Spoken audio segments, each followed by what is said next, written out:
এখানে সকল প্রার্থীদের জন্য সমান অধিকার আমরা নিশ্চিত করেছি এবং নির্বাচনী প্রচারণার জন্য সকল প্রার্থী আমাদের হলের প্রভোস্ট অফিসের সামনে একটা জাকসু নির্বাচনী বোর্ড দেওয়া আছে, সেই বোর্ডে এসে ওনারা নিজ হাতে নিজেদের পোস্টার লাগিয়ে দিয়েছেন এবং আজকে পর্যন্ত প্রভোস্টের অফিসে আসতে কোনো প্রার্থীর কোনো বাধা নেই। কিন্তু গার্ড যদি কেউ আটকে থাকেন, এই কাজটা ঠিক করেন নাই, গার্ডটা হয়তো ভুল করেছেন, করা উচিত হয় নাই। ভিতরে সাংবাদিক একদম ভোট কেন্দ্র পর্যন্ত যেতে পারে 2 জন করে, এট এ টাইম 2 জন, একদম ভোট কেন্দ্র পর্যন্ত তাদেরকে লাইভ টেলিকাস্ট করতে পেরেছে। সাংবাদিকদের ব্যাপারে রেস্ট্রিকশন নেই, ঠিক আছে।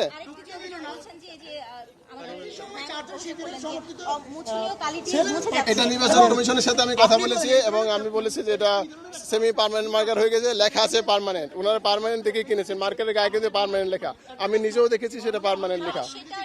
কিন্তু এখন হলো না, পার্মানেন্ট হলেও কিছুক্ষণ রাখার পরে এটা যদি ড্রাই হয় তাহলে আর উঠবে না। কিন্তু কেউ যদি ইমিডিয়েটলি পানি দিয়ে দেয় বা সাবান দিয়ে দেয় তাহলে হয়তো উঠে যাবে। কার যদি কোনো অসৎ উদ্দেশ্য থাকে সেক্ষেত্রে ওনারা এটা যদি চায় ইমিডিয়েটলি উঠাতে পারে, ঠিক আছে।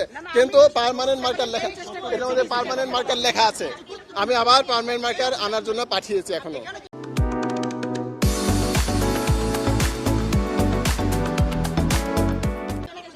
আমি জানিয়েছি, নির্বাচন কমিশনকে জানিয়েছি, মাফরুজ সাত্তার স্যারকে বলেছি, বলছেন আমি মাফরুজ সাত্তার স্যারকে আমি ফোন করেছি। আপনাদের সবাই, আপনিও হলে আসছেন, আপনিও হলে আসছেন, এই হলে আসছিল, আসছিল কি আসছিল না, সবাই আসছিল কি আসছিল না, যে ওদিন সবাই আসছেন, আপনি উত্তর দেন। আমি তো আসছি, আমি কখন আসছি, আমি কখন আসছি, আমি কি হইছে, আপনি নিজে আমাকে ডাকছেন, আপনি স্টেটমেন্ট করুন, যত আপনি আমি আসছি, মানে গেট চাপিয়ে আসছি, আমি অভিযোগ, আপনি মিডিয়ারে জানেন, আমি অভিযোগ দেওয়ার পরে একটা মেয়ে আমি যাওয়ার সময় বলছি কোনো সমস্যা হলে জানাই, আমরা বাইরে আমাদের ঢুকতে দিচ্ছে না, বলছি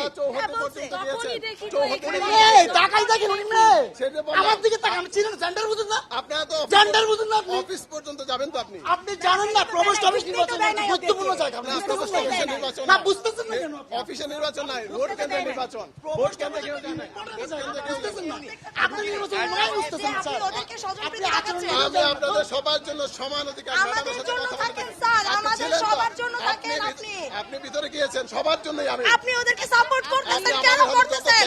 আপনি দেখতেছেন লিস্ট দিয়ে না, হচ্ছে, আমি কারোর জন্য এক্সট্রা করে দিচ্ছি না।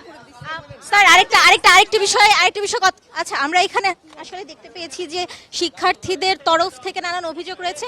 আমি একটু আপনার পরিচয়টি জেনে আসলে আপনি যে অভিযোগগুলো করছেন সেগুলো একটু আমাদেরকে জানাবেন। আমি মোহনা, চারুকলা বিভাগ 49তম আবর্তন, আসন্ন জাকসু নির্বাচনে সাংস্কৃতিক সম্পাদক পদে স্বতন্ত্র মানে প্রতিদ্বন্দ্বী। তো এইখানে আসার পরে আমি যখন ঢুকি এই গেটের এইখানে আমি দেখি একদল মানে শিবির, তারা বের হচ্ছিল, স্যার তাদেরকে বিদায় দিচ্ছিল, এটা আমি একদম আমার নিজের চোখের সামনে দেখি এবং আমি ভিতর থেকে খবর পাই যে ওইখানে নাকি শিবিরদের লিস্ট মানে প্যানেলের লিস্ট সহ যারা প্রার্থী তাদের হাতে হস্তান্তর করা হচ্ছে। তো এটা শোনার পর আমি স্যারকে বলি যে স্যার এই ধরনের কোনো কিছু হচ্ছে কিনা। স্যার আমাকে ওইখানে নিয়ে যায় এবং তারা তাদের সাথে কথা বলায় আমাকে, কিন্তু শুধুমাত্র যে কয়জন মেম্বার শিবিরের তারাই আমার সাথে কনভারসেশনে আসে। আমি সবগুলো স্টুডেন্টকে জিজ্ঞেস করি যে আপনারা আসলে কি দেখেছেন এবং কি হয়েছে এখানে, আমাদেরকে বলেন। তাদেরকে কথা বলার কোনো সুযোগই দেওয়া হয় না, শুধুমাত্র যারা এই পন্থী তারাই শুধুমাত্র অ্যান্সার দিচ্ছে এবং তারাই কথা বলার চেষ্টা করছে, তারাই ডিফেন্ড করার চেষ্টা করতেছে যে এরকম কোনো কিছু হয় না। কিন্তু আমাদের বাইরে থেকে খবর পাওয়া গেছে যে এখানে প্যানেলের লিস্ট দিয়ে দেওয়া হচ্ছে, তারা যেন মনে যদি না রাখতে পারে তাহলে তারা প্যানেলের ফুলফিল করবে কিভাবে, এই জন্য লিস্ট দেওয়া হচ্ছে। কিন্তু সেটা যদি হয় তাহলে স্বতন্ত্র প্রার্থী হিসেবে আমিও এটার দাবিদার যে আমারও টোকেন লিস্ট আমি দিয়ে দিব, কিন্তু আমার তো পূর্ণ প্যানেল নাই, আমি একজন স্বতন্ত্র প্রার্থী, আমি কিভাবে টোকেন লিস্ট দিব? ভেতরে আপনার পোলিং এজেন্ট রয়েছে না, তারা আসলে কি জানাচ্ছে? পুলিং এজেন্টের কথা কালকে রাত 3:30টার সময় বলা হয়েছে, আমি একজন স্বতন্ত্র প্রার্থী হিসেবে রাত 3:30টার সময় পুলিং এজেন্ট রেডি করতে পারি নাই। প্যানেলের নয় অনেক মানুষ আছে, অনেক বহর আছে, আমার কি আছে? আমি একজন স্বতন্ত্র প্রার্থী, আমার পিছনে কেউ নাই। আমি কয়টা 22টা হলে পুলিং এজেন্ট রেডি করা কি এক রাতের মধ্যে সম্ভব না। সেই জায়গা থেকে আমি বলবো যে প্রশাসনিকভাবে এগুলোর কোনো স্টেপ নেওয়া উচিত এবং এর যেন প্রশাসনিকভাবে স্বচ্ছতা থাকে।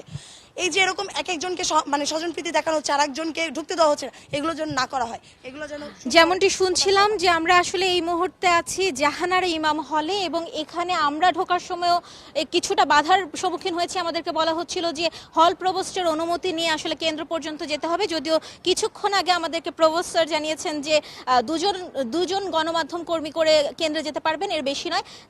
তার মধ্যে আসলে আপনারা যেটি দেখলেন যে শিক্ষার্থীরা অভিযোগ তুলেছেন দেখেছেন যে ভোট কেন্দ্রে ভেতরে বুথের মধ্যে হচ্ছে নির্দিষ্ট প্যানেলের, তারা নির্দিষ্ট করে বলেছেন যে নির্দিষ্ট প্যানেলের লিফলেট সহ ভেতরে যেতে দেওয়া হচ্ছে। একই সঙ্গে আসলে কিছুক্ষণ আগে আমরা যেটি দেখেছি যে ছাত্রদল সমর্থিত ভিপি এবং জিএস পদপ্রার্থীরাও এখানে এসে আসলে তাদের অভিযোগটি জানিয়েছেন।